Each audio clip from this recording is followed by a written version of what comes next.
And tomorrow you can be also found fault at the time of purchase. So that's why, as a general rule, please do not go and try to rely on third party information which is only hearsay.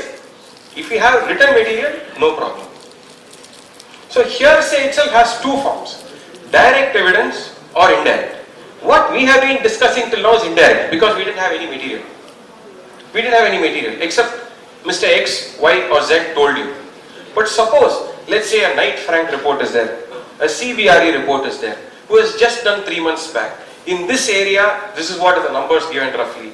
So they seem to give some parameters within which a price band, within which I would say the other norms, whatever for the purpose of valuation, what would be the FSI based on that which could be built high. You know your norms. Some direct evidence is there which could be relied on by you to come to a conclusion. Then that would be a hearsay direct evidence. You have relied on a third party report. That report says exactly in your area roughly plus or minus 5 or 10% distance or whatever you are going to give as valuation for a property. I am keeping property in mind alone and saying it for the moment. I am not getting into shares. Only property. Then that would avoid this word called perjury which you see in the second line. Hearsay direct evidence can be tested by actual cross-examination and there is only fear of perjury.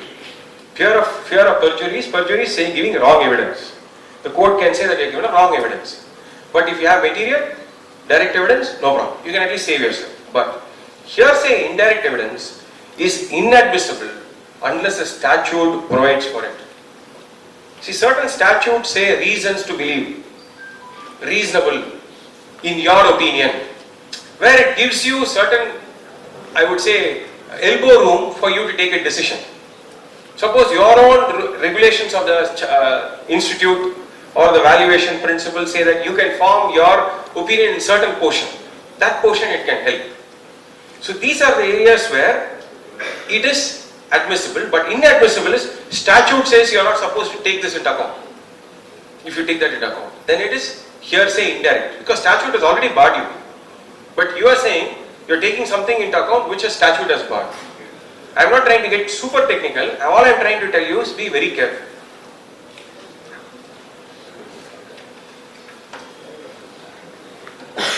So, a wonderful valuer says, Russell, according to us, when we as lawyers see it, any person who is skilled, last 2 lines around you can see, or has adequate knowledge in a particular field is called expert. Now all of you are experts because you all are in a particular field. The only problem you worry about is when they question me, how do I prove myself to save my skin? That is all. So once you are deemed as an expert, how do I get into the parameters of the skill? Now some of the relevant provisions are section 45, 51, I have just tabulated. 45 is about how an expert opinion is relevant in a court of law. 51 is, it's a very important and interesting section. It says whenever the opinion of any living person is relevant, the ground on which such opinion is based are also relevant. Now there are certain situations as living persons we make an opinion. I mean, the obvious things I can state out of experience. Not as a lawyer, a very senior citizen can give out of his experience in life certain opinions which do not require any kind of skill. It is out of his own experience. Now section 51 says, can be, I know certain lawyers who complete 50 years of practice. In court of law there will be a particular procedure, but there will always be this grey area in every field.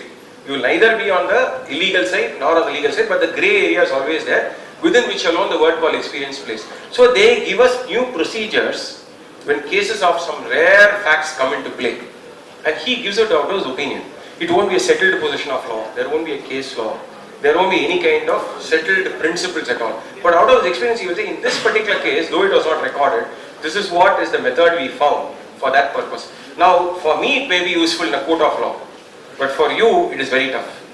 That's why I am trying to say that 51 is exactly the question which you put to me. Mr. X, Y and Z told me, he may be 80 years, but he will not be right in saying, no, here this place value is only X, how are you putting so much?